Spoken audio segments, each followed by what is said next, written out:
तो वहीं राजधानी दिल्ली से खबर आपको बताते हैं, जहां कोर्ट बढ़ा सकती है केजरीवाल की न्यायिक हिरासत। आज खत्म हो रही है केजरीवाल की न्यायिक हिरासत।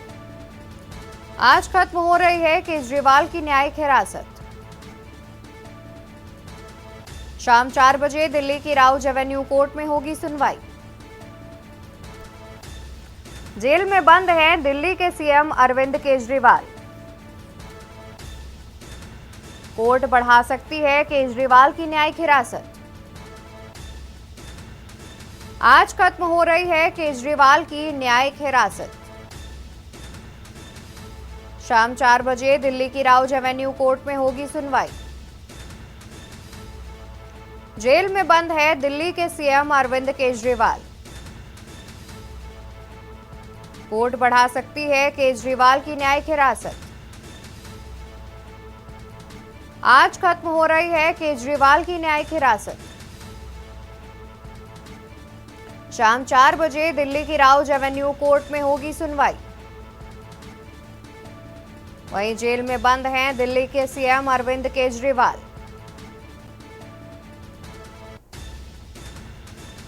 कोर्ट बढ़ा सकती है केजरीवाल की न्यायिक हिरासत। इसी खबर पर ज्यादा जानकारी के लिए विशेष संवाददाता अखिलेश सिंह जी जुड़े हुए हैं।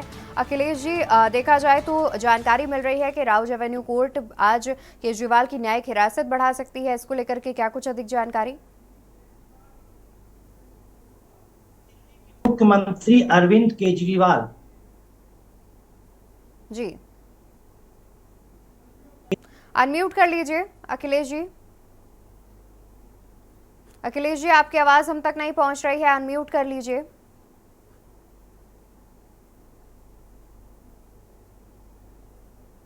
अंतरिम जमानत पर कोर्ट ने सुनवाई उनको के निर्देश दिया था।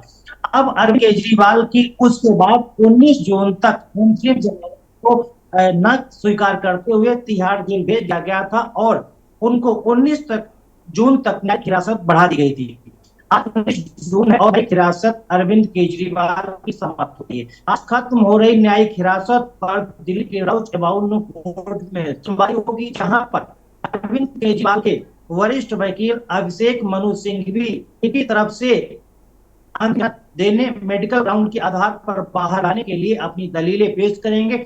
वहीं सरकार के तरफ से सॉलिसिटर तुषार मेहता इस जमानत का विरोध कर सकते हैं, क्योंकि ईडी लगातार इसका विरोध कर रही है कि इनको अंतरिम जमानत नहीं दी जाए, कि इससे इनका जो तथ्य हैं उनको प्रभावित कर सकते हैं, जो गवाह हैं उनको प्रभावित कर सकते हैं। इसलिए लगातार कथित शराब घोटाले में अंतरिम जमानत न देने का विरोध लगातार किया जा रहा है। तो तुषार मेहता जब पेश होंगे सरकार के तरफ से, तो उनका ये पक्ष केंद्र सरकार की तरफ से होगा कि जमानत न दी जाए। लेकिन जो केजरीवाल के तरफ से वरिष्ठ वकील अभिषेक मनु सिंघवी राउज एवेन्यू कोर्ट में आज शाम 4 बजे जब पेश होंगे सुनवाई के दौरान, वो मेडिकल ग्राउंड पर जमानत अंतरिम देने की मांग करेंगे। अब ये देखना होगा कि राउज एवेन्यू कोर्ट जब शाम 4 बजे बैठेगी और अरविंद केजरीवाल की अंतरिम जमानत देने या न देने पर जब सुनवाई करेगी, तो ये देखना होगा कि आज केजरीवाल की न्यायिक हिरासत 19 जून से आगे कितने दिन की बढ़ती है, या फिर उनको अंतरिम जमानत मिल जाती है मेडिकल ग्राउंड के आधार पर, जो उनके वकील और उनके तरफ से मांग की जा रही। बिल्कुल। और वहीं अखिलेश जी, देखा जाए तो जानकारी ये भी है कि कोर्ट ने उनकी मेडिकल ग्राउंड पर 7 दिन की जो जमानत की मांग की गई थी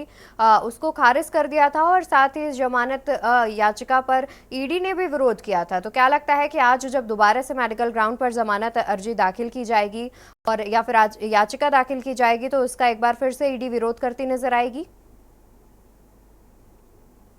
देखिए, केंद्र सरकार की तरफ से जो सॉलिसिटर तुषार मेहता पेश होते हैं, उसके बाद ईडी और ईडी के अधिकारी और ईडी के वकील जब पेश होते हैं, तो अरविंद केजरीवाल की अंतिम जमानत किसी भी आधार पर देने की बात की जाए या कोर्ट से जो वो केजरीवाल की तरफ से या उनके वकील की तरफ से मांग की जाती है, तो उसका वो विरोध करते हैं। सॉलिसिटर जनरल भी विरोध करते हैं और ईडी के अधिकारियों की तरफ से भी विरोध किया जाता है।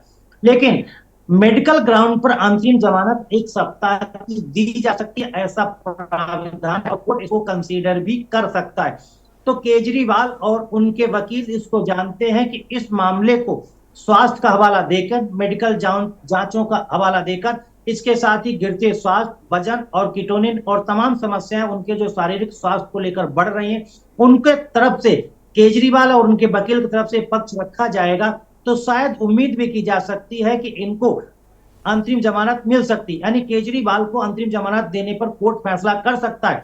अगर सॉलिसिटर तुषार मेहता और ईडी के अधिकारी और उनके वकीलों की तरफ से इस अंतरिम जमानत का विरोध किया जाता है और ऐसे फैक्ट और फैक्ट और ऐसा हवाला दिया जाता है कि जो एज बाहर आएंगे तो उसको प्रभावित कर सकते हैं, तो शायद कोर्ट इसको कंसीडर ना करे, तो अंतरिम जमानत मंजूर भी ना हो, फिर केजरीवाल को एक बार तिहाड़ जेल जाना पड़े। अवंतिका। बिल्कुल। और वहीं अखिलेश जी, देखा जाए तो जब चुनाव प्रचार के लिए केजरीवाल को 21 दिन से राहत मिली थी और वो जमानत याचिका पर बाहर भी आए थे, इसको लेकर के ईडी ने करीब 5 अलग अलग चीज़ें बताई थी और 5 अर्जियां जो हैं वो भी दी थी कि आखिर क्यों उन्हें बेल जो है वो नहीं दी जानी चाहिए थी। उसके बावजूद भी उन्हें बेल मिली, वो चुनाव प्रचार करने पहुंचे दिल्ली और उसके बाद उन्होंने दोबारा से सरेंडर कर दिया था।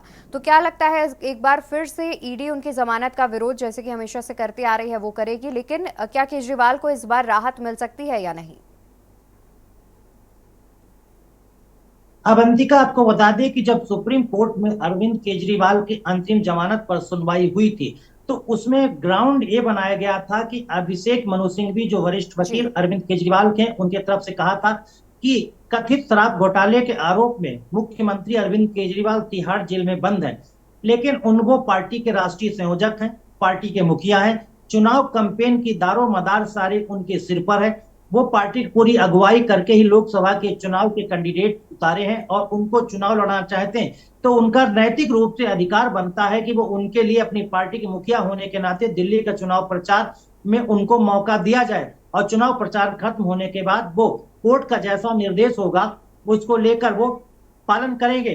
तो कोर्ट ने, सुप्रीम कोर्ट के तरफ से जब अरविंद केजरीवाल को 21 दिनों की जमानत अंतरिम मिली थी, तो उसमें सिर्फ यह कहा गया था कि चुनाव प्रचार कर सकते हैं, उसके बाद आप बाहर नहीं रह सकते। लिहाजा केजरीवाल ने उन निर्देशों का पालन करते हुए चुनाव प्रचार में अपनी भूमिका निभाई और सुप्रीम कोर्ट के आदेशानुसार वो 2 जून को उन्होंने सरेंडर कर दिया था। अब यह देखना होगा कि राव जेवन्नू कोर्ट अरविंद केजरीवाल की अंतरिम जमानत को मेडिकल ग्राउंड पर स्वीकार करता है और 1 सप्ताह की अंतरिम जमानत केजरीवाल के द्वारा मांगी जा रही, वो राव जेवन्नू की कोर्ट उसको स्वीकार करती है और इनको छोड़ने का आदेश देती है।